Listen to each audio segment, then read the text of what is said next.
Ciao tutti! Welcome to Talk Calcio TV with me, Domenico.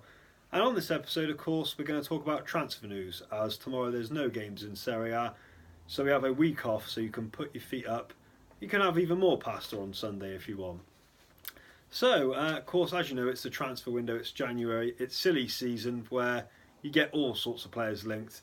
And in this episode, we're going to talk about one transfer which I had to shake my head when I first saw it. Rumours that AC Milan, the Rossoneri, 7-time European Cup winners, were interested in signing Arsenal striker Theo Walcot. Now, when I first saw that, I thought it was an April Fool's joke. I had to tell someone they were a few months too early. So, who actually made this rumour up? Was it Theo Walcot himself? Was it his agent? Were Milan actually interested? Well, according to AC Milan managing director Massimo Mirabelli, he came out the other day, he wouldn't comment on Theo Walcot personally, but said Milan will not be signing anyone. Of course, as we know, AC Milan did spend big in the summer. The signings haven't developed. It cost Vincenzo Montello, the coach, his job. Rino Gattuso is now at the helm. Of course, Leonardo Bonucci was the big signing. He's not had a great time, let's be honest. But I think, AC Milan signing Theo Walcot, seriously.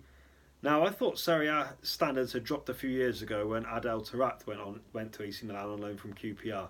I thought that was a low point. But Milan wanting Walcot, seriously? As we know, Theo Walcott, of course, started off at Southampton, left for Arsenal at the age of 16, nearly 17. At the time, Southampton chairman Rupert Lowe said Theo would regret leaving Southampton. It's fair to say he hasn't been wrong. If you look at the last 10 years in his career, he hasn't really matured, he hasn't delivered. It looks like a complete waste of potential. Obviously he wants to play because he'll want to go to the World Cup this summer with England in Russia. We know we're not there as already. But, being linked with AC Milan, I don't know where that's come from. It's been a rumour generated from somewhere. But, Theo Walcott has struggled to even prove his fitness at Arsenal. I watched him the other day. It was Nottingham Forest against Arsenal in the FA Cup. And Walcott looked worse for wear. If I'm being honest, I think he would struggle in the Championship, let alone Serie A. Of course, the pace is slower. Walcott, as we know, does possess speed. But I think his failure to stay fit, how would he last in Italy? So I've got to say, of all the transfers I've heard this summer, of this window, of course, talk of Can to Juventus, Pastore and Rafinha going to Inter Milan are ones. Theo Walcott to AC Milan is the most stupidest rumour I've ever heard. And I do not think it's going to happen. They say about players and agents calling the shots. I think it's his agent or somewhere is playing funny beggars here. I don't think it's likely to happen. So Theo Walcott to AC Milan, I think that is a no-no. If I'm wrong, I will come on here on an episode and I will grovel to all of you viewers. In other transfer news, though, on a more serious note, of course, like we've already said, Emre Can likely to go from Liverpool to Juventus. Can, as we know, is out of contract on Merseyside this summer. It's believed Juventus are ready to offer £50 million for him. They are also struggling to hold on to Alessandro, the Brazilian defender. It's believed PSG now, and not Chelsea, are in pole position to sign the Brazilian. Other news, we've got, as I've already mentioned, Javier Pastore from Paris Saint-Germain. He has been linked with a return to Italy. Inter Milan looks the more likely destination. And Rafinha, of course, as well. The Brazilian there, he has been linked with a move to Inter Milan as too.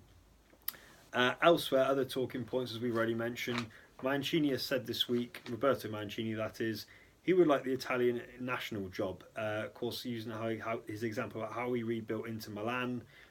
He's up for another challenge and to rebuild the Azzurri's fortunes. So we will see there. And also, of course, we've said on previous times, Paulo Dybala, as we know, is being linked with Manchester United, Paris Saint-Germain, Barcelona. Many clubs caught in the Argentine services. However, this week, former Juventus player Momo Sissoko has come out and said, despite Dybala being as good as he is not an asset like Del Piero. He can't turn a game like Del Piero. I'm sure Dybala will take exception to those comments. Of course, Alessandro Del Piero was he was a fantastic player, as we know in his day. I just think when you start comparing current players to previous, you just put pressure on them straight away. I'm not saying Dybala is anywhere near Del Piero, but it's a different era. You're trying to destroy up and coming players by saying they're not going to be as good as. But then again, this is the Italian football after all, so nothing should surprise anyone anymore. So, thanks ever so much for tuning in this episode. Like I say, we will keep all our eyes on the transfer news coming. Should there be any truth in Theo Walcott to AC Milan, we will keep you posted as well. What do you think? Is it likely to happen, Walcott to Milan? Don't forget to like or comment below. Talk Calcio TV, and don't forget to subscribe. We'll speak to you soon.